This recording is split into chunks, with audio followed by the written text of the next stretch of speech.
Hello, fans of the written word. Today we are going to discuss, I will be going to discussing the latest installment in the Iconoclast series by Mike Shel. And this is the second installment and it's called The Sin Eater.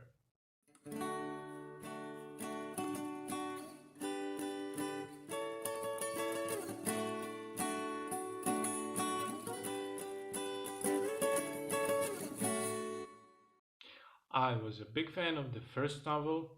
I gave it 5 stars if I remember correctly. It was great. And a little primer for the series. So, spoilers if you haven't read the first novel. The main character is named Auric Montel. He's a retired knight of the Syriac League. And the Syriac League is essentially a league of archaeologists, swordsmen, archaeologists who are intent on retrieving ancient artifacts and knowledge from the civilization that perished long ago. The world they live in is littered with these ruins and temples, and they send missions there to find what they can. And Auric, at the beginning of the first novel, is retired. His last mission with the League went really badly. He is suffering PTSD, he is heavily traumatized, but he is recalled back into service because his only surviving daughter is affected by a plague, a magical plague that was kicked off because of the artifact that was stored in the League. And he is called back into the headquarters to return this artifact back to the place where they found it with hopes of ending this horrible plague. Whole bunch of things happened, but it's safe to say that he did defeat the titular aching god in the first novel. Now, structure-wise, style-wise, this is a series heavily inspired by tabletop gaming, role-playing gaming, because the author, Mike Shel, is a game designer. He was heavily involved with the Pathfinder. I think he wrote quite a bit of official Pathfinder adventures before he started writing his own fiction. And that's where we are. First book ended there. This book starts again with him again retired but called back into service by the monstrous Queen of Halifax. And the Queen of Halifax, which is the name of the kingdom they live in, is one of the plot threads that left dangling from the last book. Our heroes needed permission from the Queen to venture forth into this forbidden place where the artifact must be returned to. And the Queen is a monarch that has ruled the land for more than 100 years.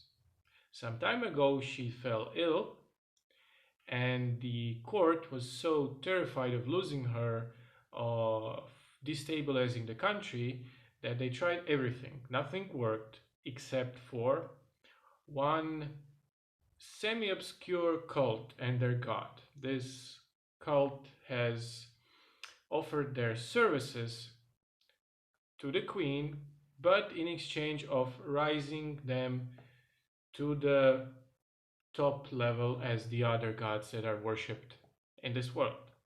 So they managed to heal the queen. This is not a spoiler for the second novel, this is very much explained in the first novel. So what comes back is almost a queen, but honestly it's an undead monstrosity wearing the queen's skin. So our hero is called back into service by the queen to do something impossible. Not only impossible as in dangerous and life-threatening, but something that could have terrible, irreparable, just shattering implications for the world and society they live in. So let's break it down by segments. First, what I expected out of this novel. I expected the theme of passing the torch.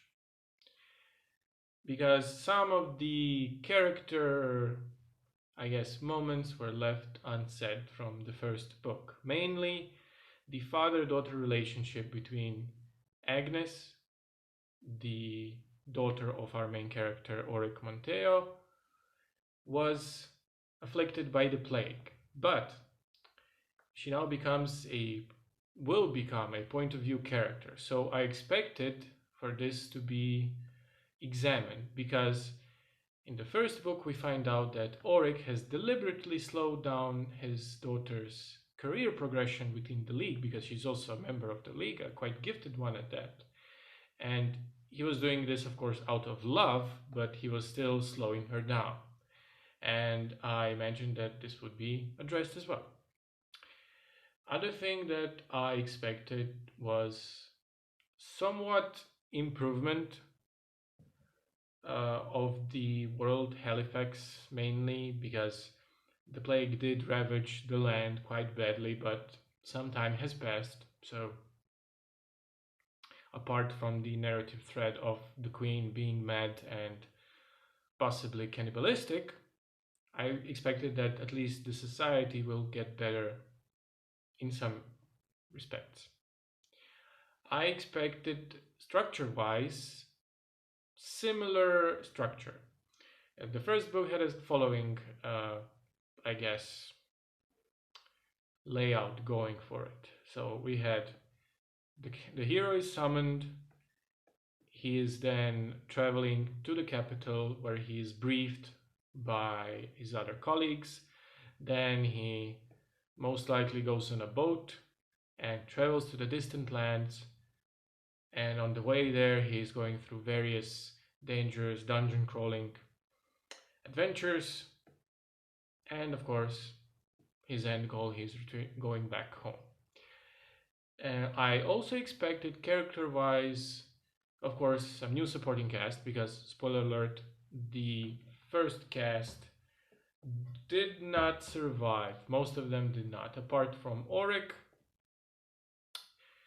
They all, and the priestess of Belu, none of them survived. So I expected new supporting characters, but I did not expect that new characters will overshadow the main cast because I expect it to be focused on Oric and his daughter for the most part.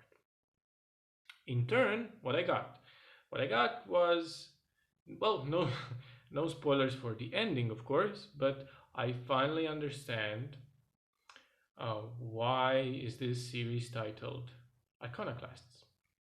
Religion is certainly a factor in this book, and let's just say that Sin Eater examines just how, in which capacity, and why, the why of it.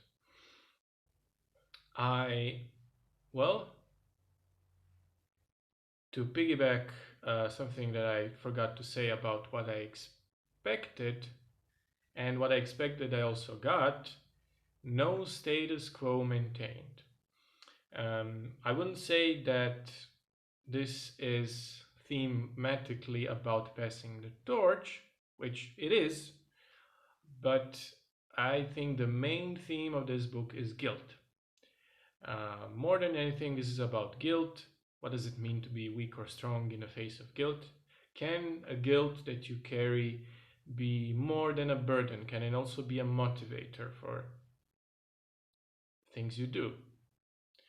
On the world level, I didn't expect the change in structure, but I certainly got it. The way the plot unravels itself, the revelations, the twists and turns, yes, the dungeon crawling is present in points, but the consequences the far-reaching consequences of the ending are certainly enough to call it different than the first book. And my last point is, well, new characters were great. I don't think they overshadowed anyone, but um, they were certainly memorable. We had a new Broken Sorcerer character. Broken Sorcerer is someone who been has gotten away from their conditioning, because in this world, all of the sorcerers are state mandated. They have this magical stone on their forehead that kind of controls them, so they don't get out of the line. We had a character actor from a traveling troupe. We had a new Syriac knight that accompanied them, and well, best new addition and new point of view character was Agnes, the protagonist's daughter. Well, at this point, you could even say, and this is not a spoiler, that she is the protagonist of this book. Certainly, her father is another main character, but I think she is the through line. Let's move on to what I liked. What I liked. Well, no spoilers, just an observation. The first book had a good chunk of its plot happening on the road or in the dungeons.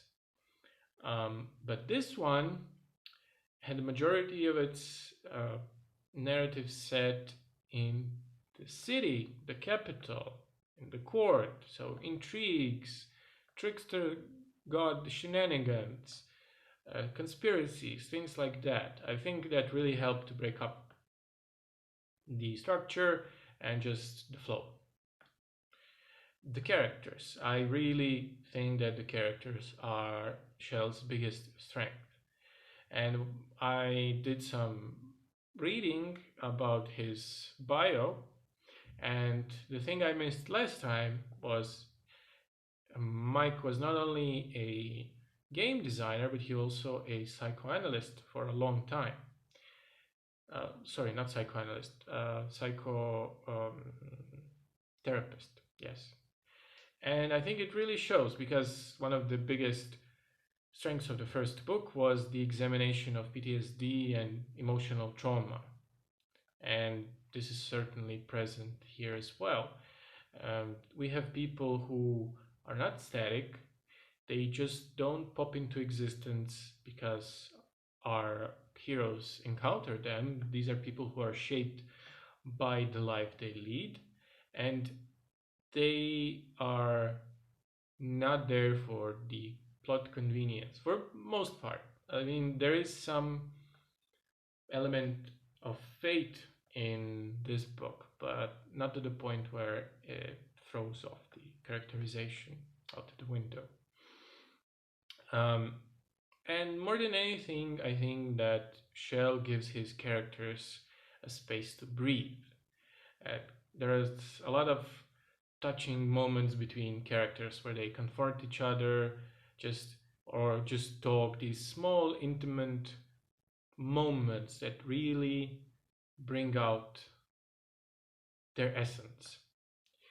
And I also like some marginal things that were like on between the lines, like the rising unrest with the aristocracy, murmurings about the republic on some of the outskirts of the empire. It wasn't in your face, look at me, democracy and fantasy rules. It was just a sign that this society is in constant flux. So even though it maybe looks to me like vaguely 16th century pre-industrial society, but the ideas are not stagnating in this society. There are new ideas, people are changing, times are changing, and that was interesting. And of course, I have to say the ending was absolutely perfect. Best endings often can leave you in shock, but when you look back and you pull away a bit, you realized that this ending was inevitable, and that just makes it better because it wasn't a twist for the sake of twist. It was I was so in for the ride. So when it ended and it ended on such a note, no spoilers, it surprised me. Even though in hindsight, yes, it should have ended, and it did end it the way it ended. And a small nitpick, because I wouldn't be me if I didn't have some one minor complaint. So Syrah, she's a priestess of Belu. She's a healer character of the story. I think she was underutilized here. I really wish she had more page time. She is a character that was present in the first book. She's one of the survivors of the expedition, but here she is one character that did not get to do all that much. To conclude, I think this is the best book I've read all year. I did read the first installment this year as well, 2 months ago, I think. But the first installment was published last year, and this was published not that long ago. And what I want to say is good world building is not that uncommon in fantasy because that's what's in demand. That's a requirement for most of the fantasy readers. And we have on the other side, we have authors who are really good with characters, but don't necessarily delve into minutia of um, the world their characters populate. And when you have both of these things, that's quite a rarity because when you have a book that balances both, when you have it looks so effortlessly. So you have um, still have that emotional spark of the characters, but the world is interesting, but not overbearingly so. The author doesn't bombard you with info dumps. I get a feeling that Mike Shel has this entire Bible of the world he created, but we do not need to see this. That's for his sake, not for our sake. The parts that are relevant, that add to the story, are there, and there's certainly enough there to satisfy any world building fan. But I'm here for the characters, and characters are marvelous. I hope that the third book will be of equal quality. As of the time of this recording, first book is available in audio and in ebook form, and the second one is only in ebook form for now. I think that I read a tweet from Mike that his second audiobook was moved to October, so if you prefer it in audio form, you'll have to wait. But I enjoyed it a lot. So thank you very much for watching and see you next time. Bye bye.